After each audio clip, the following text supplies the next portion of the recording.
41% des Français qui anticipent une baisse de leur pouvoir d'achat. Ils ont raison. Golf, pétanque, même chose, même combat. Vous trouvez ça bien, l'ambiance actuelle au sein de l'Assemblée? Vous auriez aimé vivre au 18e peut-être? Deux questions. Est-ce que vous allez offrir un cadeau à votre animal de compagnie? Deuxième question, est-ce que vous pensez que Marine Le Pen va en offrir à ses chats? Non, oui, monsieur Ritchie, moi je peux parler avec tout le monde en fait. Bonjour Laurent Mazory, député de la 11e circonscription des Yvelines, figure bien connue de la ville d'Élancourt et puis également de l'agglomération de Saint-Quentin en Yvelines. Il est un peu plus de 16 heures, la journée bien entamée. Vous étiez où avant de venir ici? Eh bien, j'étais à l'Assemblée nationale toute la journée. J'ai accueilli des enfants et des professeurs qui venaient visiter l'Assemblée. Je pense qu'il faut, dès le plus jeune âge, plonger les jeunes dans ce qu'on appelait avant les cours d'éducation physique, civique. Mais vous savez, à l'Assemblée, souvent les cours d'éducation civique peuvent devenir des cours d'éducation physique. Oui, une ambiance particulière au sein de l'hémicycle actuellement. Oui, ça fait quelques années, je crois que les choses ne se sont pas améliorées, mais je leur disais ça en début ce matin. Je leur rappelais que d'abord, dans l'histoire de France, si on remonte dans le passé, je rappelle qu'à une époque, à l'Assemblée, on réglait ses comptes à coups de pistolet et à coups de sabre, donc on n'en est plus là. Et puis, il vaut mieux se disputer dans un hémicycle. Alors, c'est mieux quand on ne dispute pas, mais en tout cas, il vaut mieux discuter fortement dans un hémicycle pour produire quelque chose qui soit à la finale un compromis. Et quelque part, c'est la démocratie qui fonctionne, et ça me semble tout à fait salutaire. Vous trouvez ça bien, l'ambiance actuelle au sein de l'Assemblée? Qu'en tout cas, il y ait cet échange vif? Parce que ce qu'on peut ressentir, en tout cas quand on voit ça de l'extérieur, c'est que on assiste à des adultes qui n'arrivent pas à se mettre d'accord. Voilà, je me mets à l'échelle des enfants que vous pouvez recevoir justement. Alors, il y a échange vif et puis il y a manque de respect et insulte. Donc les échanges vifs, je trouve que c'est normal dans une discussion politique. On a des échanges vifs. Encore faut-il s'écouter, laisser l'autre parler et prendre la parole quand le moment est venu. C'est normalement ce qui est prévu par le règlement d'Assemblée. Et après, il y a insulte et invective qui évidemment n'a pas sa place dans l'hémicycle et qui est absolument insupportable. Tout en sachant, monsieur Ritchie, que quand vous regardez par exemple LCP et que vous voyez les différents débats, sachez que vous n'entendez qu'un tiers de la réalité des mots prononcés et du bruit.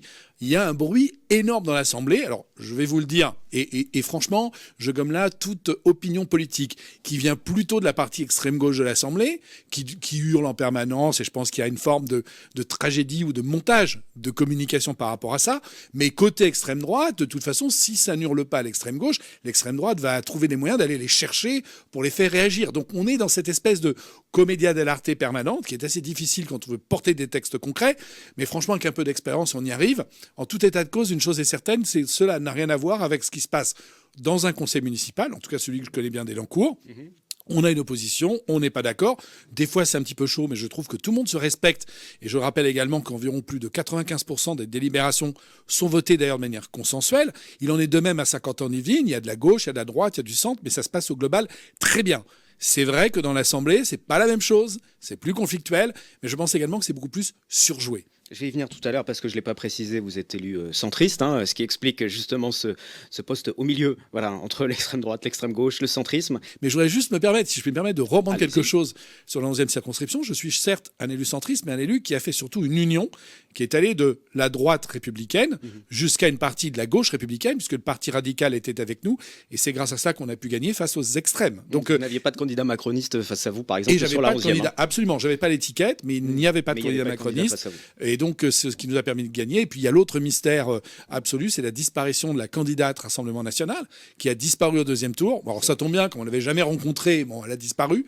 Et il faut le dire aussi, c'est que si nous avions eu une candidate Rassemblement National, je ne sais pas comment les choses auraient pu évoluer. Donc, on est bien dans quelque chose qui a essayé d'élargir au maximum, tout en ayant la disparition de Rassemblement National. Vous parliez de la commedia dell'arte au sein de l'Assemblée, de ses rapports parfois musclés. Ça tombe bien, le sport, c'est aussi votre domaine. Oui. Voilà. Jolie transition. Le sport, c'est... Flattons-nous un peu. Le sport, c'est aussi votre domaine, puisque vous êtes en charge des sports à Saint-Quentin-en-Yvelines et vous étiez en charge du dossier des Jeux Olympiques. Il y avait toute une ferveur populaire à ce moment-là. Quand on voit ce qui se passe aujourd'hui, elle est perdue, cette ferveur? C'était juste une parenthèse? Non, je ne pense pas. Je pense que les Français, c'est la France. La France, elle est dans la conflictualité, elle est dans l'opposition. Je sais, je vais prendre des poncifs, mais c'est le village d'Astérix. Tout le monde se met sur la tête, se tape à coups de bouclier. Et puis de temps en temps, il y a un grand événement ou un grand drame ou une grande raison qui nécessite que tout le monde se retrouve. Et je trouve que tout le monde sait se retrouver. On a eu très récemment, la réouverture de Notre-Dame de Paris. Et moi, je suis fondamentalement laïque, ce qui veut dire que je respecte toutes les religions dès lors qu'elles s'expriment dans l'espace privé et en respect les unes des autres. On a retrouvé cette ferveur dans l'ouverture de Notre-Dame de Paris, avec différents niveaux de lecture et différentes personnes qui voyaient ou l'aspect religieux, ou l'aspect symbolique, ou l'aspect du Grand Monument, ou l'aspect de l'histoire de France, ou l'aspect de l'histoire de Paris, et qui ont su à nouveau fusionner. Donc moi, je pense, Monsieur Ricci, que quand la France est face à des grandes problématiques ou des grands éléments qui permettent de refaire État, de refaire nation, elle sait se retrouver. On se souvient malheureusement, moi j'étais à cette manifestation, et c'est récent, quand le drame, le massacre de Charlie Hebdo s'est passé, on s'est tous retrouvés dans la rue à manifester, et à ce moment-là, peu importaient les opinions politiques. Alors je préfère que ce soit évidemment pour des Jeux Olympiques que pour des drames comme celui-là, mais je sais que la France sait toujours se retrouver, et je suis certain qu'elle saura se retrouver, y compris dans un hémicycle demain, à travers peut-être un nouveau gouvernement. Votre discipline favorite, c'est le golf. Alors oui. Vous aimez beaucoup le golf, vous avez même fait des petites démonstrations de golf sur TikTok. Oui, vous avez raison. D'abord parce qu'avant, j'ai pratiqué d'autres sports de manière assez intensive, parce que j'ai fait du hockey sur glace, j'ai fait du football, j'ai fait beaucoup de tennis, donc j'en ai fait beaucoup. J'ai fait 2-3 bêtises qui m'ont valu d'avoir les genoux dans un état qui, aujourd'hui, à mon grand âge, j'ai commencé à les réparer, mais j'ai pas été au bout. Donc, en gros, je ne peux plus faire de ski, par exemple, sans aller me faire tout un tas de choses avant. En gros, je ressemblerai à Dark Vador, donc j'ai préféré éviter ça. Et le golf, ça reste à la fois à ma portée. J'arrive à le jouer en équipe. Alors aussi bizarre que ça paraisse. Oui, parce qu'on est plutôt sur un sport individuel. On pense à un sport individuel et moi j'adore jouer le golf en équipe. Parce qu'en équipe, on y retrouve, alors si mes amis golfeurs m'entendent, ils vont me détester, mais j'y retrouve ce qu'on trouve à la pétanque. C'est-à-dire qu'on a des modes de jeu au golf où il y a de la stratégie. On va réfléchir, fais telle approche, ah ben non, c'est moi qui joue, attends, je vais jouer plus fort, etc. Et du coup, je trouve que ça rajoute de l'humain. Et pour ça, j'adore ça. Et puis, je rajouterais, vous le savez, sur notre territoire, d'abord, on a des parcours de golf magnifiques dans les Yvelines. C'est un motif pour voyager, c'est un motif pour s'oxygéner, c'est un motif pour communier avec la nature. Vous savez aussi tous les efforts écologiques qui sont faits par les golfs, entre autres à 50 ans en Yvelines, au golf national, il y a eu beaucoup de travail. Et je trouve que c'est un moment de grand plaisir où j'arrive à déconnecter un peu comme quand je jardine. Golf, pétanque, même chose, même combat. Ah oui, dans une certaine mesure, oui. Alors, on marche plus au golf qu'à la pétanque. Encore que à la pétanque, on fait beaucoup d'allers-retours. Et puis, ça suppose aussi, on joue mieux à la pétanque quand il fait beau. Et je vous assure qu'on joue mieux au golf aussi quand la météo est favorable. Je reviens sur votre parcours politique aussi, parce que c'est le but un petit peu de ce podcast, cette émission. Au niveau de l'Assemblée, on a parlé des différentes difficultés. Au niveau du gouvernement, il y en a également. Comment vous le vivez, vous, en tant que jeune élu, jeune député, parce que vous ne siégez que depuis quelques mois en tant que député? Alors, mes collègues me disent c'est horrible, c'est abominable, on n'a jamais vu ça, c'est un cauchemar.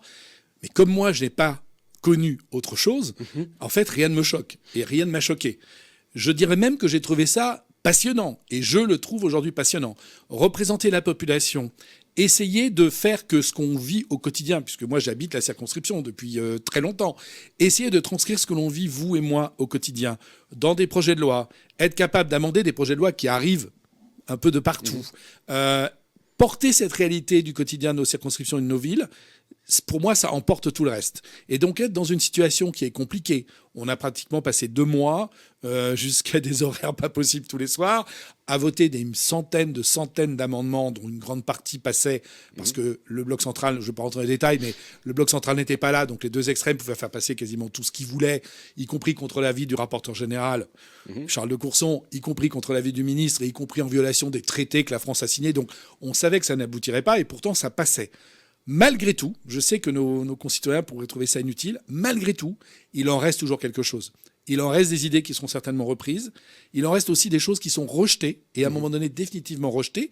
Et puis de cette confrontation, moi je suis certain qu'il naît des choses. Alors c'est un peu moins... Vous savez, les Français sont un peu toujours comme ça. On trouve que à la fois, on voudrait un gouvernement avec une majorité. Voilà, on dit majorité, comme ça, dès que le président est élu, on envoie une majorité qui correspond à celui du président. C'est l'esprit de la Ve République. Et comme ça, les lois passent. Puis après, une semaine après, ou 100 jours plus tard, en général, on dit oui, mais ça va pas du tout, je ne suis pas d'accord. Quel dommage, la démocratie ne peut pas s'exprimer puisque l'Assemblée nationale, c'est une chambre d'enregistrement. On est toujours, en fait, à la fois en train de critiquer le fait qu'il n'y ait pas de majorité. C'est ce qui se passe en ce moment, et critiquer le fait quand il y en a une. C'est très français, on retrouve nos amis gaulois. Mais il n'y a pas un sentiment tout de même de frustration, de vouloir défendre des textes, de porter des textes, et de voir que les gouvernements tombent, que l'Assemblée ne se passe pas une semaine sans qu'on dise de toute façon il y aura dissolution, donc peu importe qui sera décidé, peu importe qui sera voté, peu importe ce qui va se passer. Au final, on n'a pas l'impression de travailler et de porter un message un peu pour rien. Il y a une frustration d'avoir le sentiment de travailler pour rien. Mais comme je vous le disais, Monsieur Ricci, comme il en reste quand même quelque chose, c'est pas visible. Je sais que c'est compliqué à suivre parce qu'on ne produit pas un texte final. Mais tous ces petits morceaux de pierre qui ont été produits ne sont pas perdus. Elles viendront à un moment donné se concaténer dans un texte final. Alors, il n'est peut-être pas maintenant, il est peut-être dans 2 mois, il est peut-être dans 1 mois et demi, mais vous verrez que ça reviendra. Alors, je ne suis pas chez les bisounours, je ne suis pas en train de dire tout est beau, c'est magnifique, etc. Bien sûr qu'il y a de la frustration. Mais je crois que cette frustration-là ne peut pas gommer le travail qui est accompli dans l'intérêt des habitants. Même s'ils ne le voient pas, je vous assure que cet intérêt-là, à un moment donné, il est porté. Et je suis persuadé que de toute façon, il finit par porter quelque chose. C'est qu'on ne peut pas rester dans le chaos. Et donc, de toute façon, l'image du chaos que l'on peut donner participe à mettre fin à ce chaos. Parce qu'il y a des prises de conscience des habitants. Vous, moi, quand on regarde la télévision, on n'est pas honoré de ce qu'on voit à l'Assemblée. Et bien souvent, on se dit « Ah, eh ben peut-être que la prochaine fois, en écoutant ce qui se dit, en voyant ce qui se passe, je changerai peut-être mon vote. » Et quelque part, ce travail dans l'hémicycle ou la commission aura participé à changer ce vote pour qu'il y ait une plus grande prise de conscience et que chacun forge son opinion. Moi, je suis optimiste vraiment d'une chose. Je pense qu'on a l'Assemblée nationale qu'on mérite. C'est-à-dire que là, aujourd'hui, on a voté pour quelque chose où il n'y a pas de majorité. Ah oui, forcément. Vous savez, c'est le résultat d'un choix. Hein. Et il y a eu une forte participation en plus. Il y a eu une très forte participation. Il y a eu, alors, c'est vrai qu'il y a l'effet au 2e tour, je m'associe, je me retire, le fameux, j'allais dire, bouclier républicain, etc., qui joue, mais il a toujours joué. Et ça fait des années que ce genre de phénomène se produit. Voilà. Mais on a une forme de proportionnelle. On est tous en train de dire il faut la proportionnelle. Ah oui, que donnerait la proportionnelle si ce n'est pas rigoureusement la même chose? Alors après, il y a des règles. On peut affiner la proportionnelle. On peut dire oui, tel type de circonscription, tel type de secteur par rapport à d'autres. Mais à la finale, on a quelque chose à proportionnel. Donc c'est ce que les Français ont voulu. Ils l'ont. À nous de faire au mieux avec ce que l'on a. Vous êtes un élu centriste, élu UDI, vous l'avez dit tout à l'heure, profondément et même personnellement laïque. Oui. Toutes ces discussions qu'il peut y avoir aujourd'hui autour de la religion qui sont omniprésentes. On ne peut pas allumer la télé sans entendre parler de religion. Comment vous le vivez et surtout comment ramener la France vers plus de laïcité ou en tout cas d'enlever la religion dans la moindre discussion? Ah ben c'est une gageure, c'est un engagement qu'on doit avoir. Vous, les médias aussi, c'est fondamental parce que je pense que c'est avant tout une problématique pédagogique et culturelle. Quand je dis culturelle, j'entends toute forme de culture en général génère une religion ou pas, mais souvent se définit contre ou pour une religion. Et c'est ce qui, en général, crée la dissension au sein des groupes constitués, y compris dans des pays. Récemment, il vient d'y avoir, vous le savez, Bachar el-Assad a été renversé, par exemple, en Syrie. Il ne faut pas croire que ça s'arrête là. La Syrie, par exemple, c'est un pays multiple, avec des groupes religieux différents. Les sunnites, les chiites, les kurdes, etc. Donc, on voit que quand la religion directement s'implique dans la politique, on finit par morceler la société et morceler le pays, faire éclater le pays. Et en fait, on ne génère que misère et mort. Et on est bien placé pour le savoir. Nous sommes un vieux pays, un très vieux pays. Nous sommes issus de centaines d'années de guerre de religion. Et quand je parle de guerre de religion, je ne fais pas référence aux catholiques romains allant faire la croisade. Non, non, non, non. Je parle des catholiques romains décidant d'aller tuer les cathares parce qu'ils avaient une vision beaucoup plus rigoriste de la religion catholique. Je parle des catholiques romains allant tuer les protestants. Je parle des protestants eux-mêmes tuant des catholiques. Enfin, on est bien placé pour savoir ce que ça donne quand une religion se mêle de politique. Le vrai sujet, c'est que la religion est souvent corrompue par l'humain. Elle est censée permettre à chacun de communier et au contraire de respecter l'autre, y compris s'il n'a pas la même religion que vous. Mais derrière ça, vous savez, quand vous demandez à 3 personnes de se réunir, il y a toujours quelqu'un qui essaie de prendre le lead sur les autres. Là, vous le faites à une échelle beaucoup plus grande et vous leur apportez une bannière. Donc, ils vont se battre pour cette bannière. Et quand ils vont se battre, ils vont forcément avoir tendance à sortir par rapport aux autres, et à les écraser et à imposer leur vue.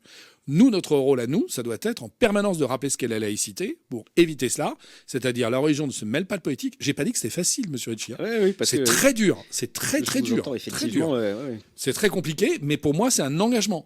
Et d'ailleurs, c'est la meilleure garantie que l'on apporte à celles et ceux qui veulent pratiquer leur religion en toute liberté, c'est justement la laïcité. C'est là où c'est un concept, d'abord il est très français, voire il n'est que français. Vous savez que même en Europe, on a du mal à le porter, ce concept-là, mais issu du siècle des Lumières, on a montré que ça fonctionnait. Ça fonctionnait.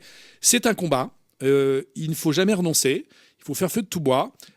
Et il faut former les jeunes, être pédagogue, prendre les risques que prennent nos professeurs. Moi, j'ai une très, très grande pensée pour nos professeurs dans nos écoles qui, tous les jours, doivent rappeler cela. Et on sait les drames, surtout dans les Yvelines. Je ne veux pas y revenir pour ne pas attrister cette réunion et ce café politique d'aujourd'hui. Mais On sait ce que ça a impliqué, mais c'est par notre volonté, par le courage de gens qui se sont sacrifiés comme cela, qu'on arrive à faire société, à maintenir notre pays dans l'état compliqué où il est. Mais en tout état de cause, la laïcité permettra, je pense, de s'en sortir. Mais c'est jamais fini. C'est une œuvre que l'on remet tous les jours en construction et que l'on renforce, et que l'on renforce, et que l'on renforce. Laurent Mazory, vous avez parlé justement du siècle des Lumières. Vous auriez aimé vivre au XVIIIe peut-être, pour échanger avec Voltaire, Diderot. Ah oui, certes, oui. Alors, je vais tout vous dire. Je parlais dans l'aspect philosophique. Hein. Oui, parce que sinon, je suis très content qu'on soit à notre époque, très content qu'on ait de la médecine, très content qu'on ait moyens de transport, très content qu'on ait J'étais plus dans l'apport, dans la vision politique et philosophique. Il y a des grands moments dans l'histoire dans lesquels la philosophie, la politique au sens noble du terme, font faire des grands bonds en avant aux civilisations. C'est vrai que cette époque en est une, la Renaissance en est une autre. C'est quoi votre livre de chevet alors ? C'est pas Diderot, Voltaire Ah non, alors si je vous disais ce qu'est mon livre de chevet actuellement, je relis du Ken Follett. Voilà, donc pas à voir avec Notre-Dame, c'est pas Les Pieds de la Terre. J'ai voulu revenir dans du Ken Follett de ses premiers amours où il écrivait des romans d'espionnage. Après, c'est pas mon livre de chevet. J'ai une passion pour la lecture. Moi, je peux pas me coucher le soir si j'ai pas lu. Par conséquent, j'ai pas un livre de chevet, j'en ai 1000. On va parler aussi sondage parce que forcément. Dans un entretien, une discussion politique, il y a toujours un moment où on parle de sondage. Oui. Alors un sondage est là, 66% des Français favorables à un gouvernement technique composé d'experts. Est-ce que pour vous c'est une bonne solution ? Non, c'est pas une bonne solution pour moi, parce que ça voudrait dire que le technicien en question n'a aucune opinion, ne pense rien, et ne fait que prendre des textes et les faire fonctionner. Par définition, ça ne fonctionnerait pas. Ça ne fonctionne pas. À chaque fois, vous savez, je prends cet exemple, quand on a pris des ministres techniciens, on en a connu. Je pense à des ministres de l'Éducation nationale, je pense à des ministres de la Santé. Il est médecin, donc il fera un grand ministre de la Santé. Mais bien souvent, c'est pareil. Le sport, c'est un grand sportif, on va prendre. Alors, des fois, ça fonctionne, bien entendu. Mais des fois, David Douillet, ça a fonctionné ? Oui, alors... David, je l'aime beaucoup, c'est un grand judoka. Je pose la question, il était quand même député des Yvelines. Donc, oui, bien sûr, mais Oudéa Castéra a été aussi une grande sportive. Je pense à Laporte, qui a été... Mais moi, j'ai une vision différente. Je pense que ce qui est intéressant, c'est l'œil neuf, c'est-à-dire l'élu qui arrive. Deux autres sondages, Pardon, je suis trop bavard, peut-être. Allez-y, vous êtes là pour ça, pour parler, on a le temps. 41% des Français qui anticipent une baisse de leur pouvoir d'achat, ils ont raison. Dans la version qui nous était proposée du budget du PLFSS et du PLF... Donc du plan de finances... Voilà, du plan de loi de finances de la sécurité sociale et du plan de loi de finances générale. Oui, puisque malheureusement, ça allait trop loin sur l'augmentation des impôts divers et variés. Quand je dis les Français, c'est pas que les Français, les entreprises avaient leur part. Bon. Et quand je dis les entreprises, c'est pas les grands groupes.